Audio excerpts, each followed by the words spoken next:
are good. In your online classes schedule, this is your Hindi grammar class. This is your Hindi grammar book.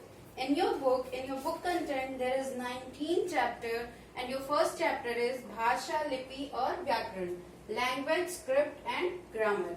पहले हम बात करेंगे भाषा की। Definition of language, भाषा वह माध्यम है जिसके द्वारा हम अपने मन के भावों को प्रकट करते हैं और दूसरे के मन को भावों को समझते हैं।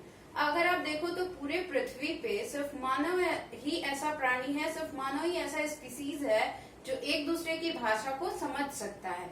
हम लोग किसी से अपनी बात कह सकते हैं और किसी की बात को समझ सकते हैं। That means the medium of explanation और एक्सप्रेसेस और फीलिंग इज कॉल्ड लैंग्वेज।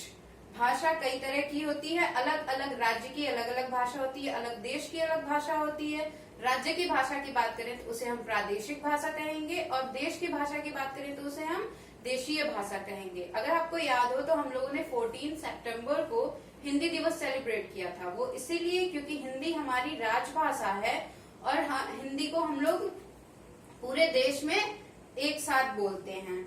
अलग अलग प्रदेशों की अगर बात करें तो असम में आप असमिया लैंग्वेज यूज कर सकते हो, पश्चिम बंगाल के लोग बंगाली बोलते हैं, तमिलनाडु के लोग तमिल, आंध्र प्रदेश के तेलुगु। ऐसे ही पूरे स्टेट और लैंग्वेज की लिस्ट आपके बुक में दी हुई है जिसे आप पढ़ के समझ सकते हो।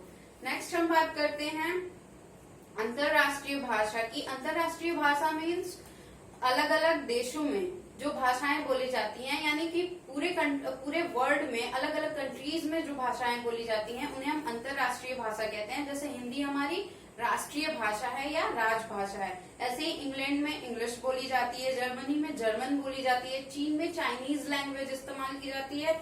उसकी भी लिस्ट यहाँ पे दी हुई है, आप इसे पढ़ सकते हो कि कौन से देश में कौन सी लैंग्वेज यूज होती है। नेक्स्ट है आपका लिपि यानी स्क्रिप्ट।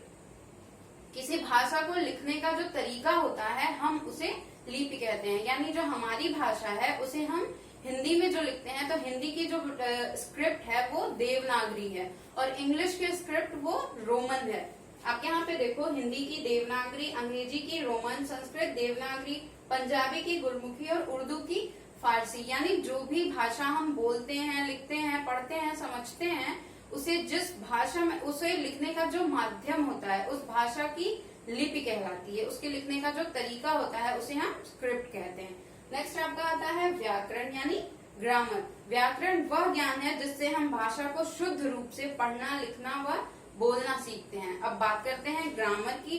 भाषा तो हम सुन के समझ के बोल लेते हैं, लेकिन जो शुद्ध भाषा होती है वो हमें ग्रामर से मिलती है। व्याकरण भाषा को नियमों में बांधता है और भाषा को शुद्ध और सुंदर बनाता है।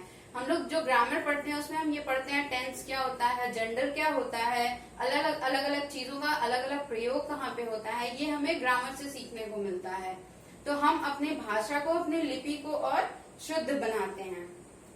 व्याकरण के जो भेद होते हैं वो वर्ण विचार, शब्द विचार और वाक्य विचार होते हैं। तो ये आपकी हो गई लिपि, व्याकरण और भाषा यानी लैंग्वेज, स्क्रिप्ट और ग्रामर, जिसकी डेफिनेशन आपके बुक में दी हुई है, एक्सप्लेनेशन भी और अच्छे से दी हुई। यहाँ पे जो लिस्ट दिया हुआ है भारतीय भाषाओं की, यहाँ पे अंतरराष्ट्रीय भाषाओं की, यहाँ पे भाषा, लिपि और उदाहरण भी दिए हुए हैं। इसे आप अपनी बुक में पढ़ना और ट्राई करना और अच्छे से समझने का।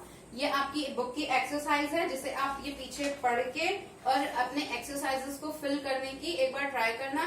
फिर नेक्स्ट वीडियो में हम आपको बताएंगे कि इसके एक्सरसाइजेस के सही आंसर क्या हैं।